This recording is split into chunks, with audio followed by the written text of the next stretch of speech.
Big boss Malayalam season 7 നമ്മുടെ അക്ബറിന് മുട്ടം പണി കൊടുത്തിരിക്കുകയാണ് നമ്മുടെ നൂറ.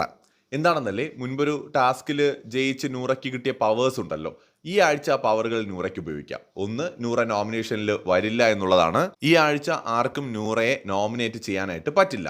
രണ്ടാമത്തെ എന്ന് പറയുന്നത് ഒരാളെ ഡയറക്റ്റ് നോമിനേറ്റ് ചെയ്യാമെന്ന് പറയുന്ന പവറാണ്. ഇവിടെ നൂറ ഇന്നത് ഉപയോഗിച്ചത് അക്ബറിനെതിരാണ്.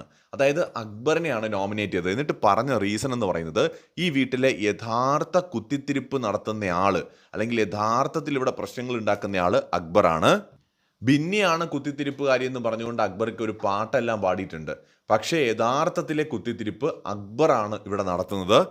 അങ്ങോട്ടും ഇങ്ങോട്ടും ആളുകളെ തമ്മിലടിപ്പിക്കുക, ഇവിടെ പറയുന്നത് അവിടെ മാറ്റി പറയുക, ഇവിടെ ഒന്ന് പറയുക അവിടെ മറ്റൊന്ന് പറയുക, ഇങ്ങനത്തെ ഒരു ഗെയിമാണ് ഇവിടെ അക്ബർ കളിക്കുന്നത്. അതുകൊണ്ട് തന്നെ പ്രേക്ഷകർക്കിടയിലേക്ക് പ്രേക്ഷക വിധി തേടുന്നതിനായിട്ട് അക്ബറിനെ താൻ ഇവിടെ ഇട്ട് കൊടുക്കുകയാണെന്നാണ് നമ്മുടെ നൂറ പറഞ്ഞിരിക്കുന്നത്.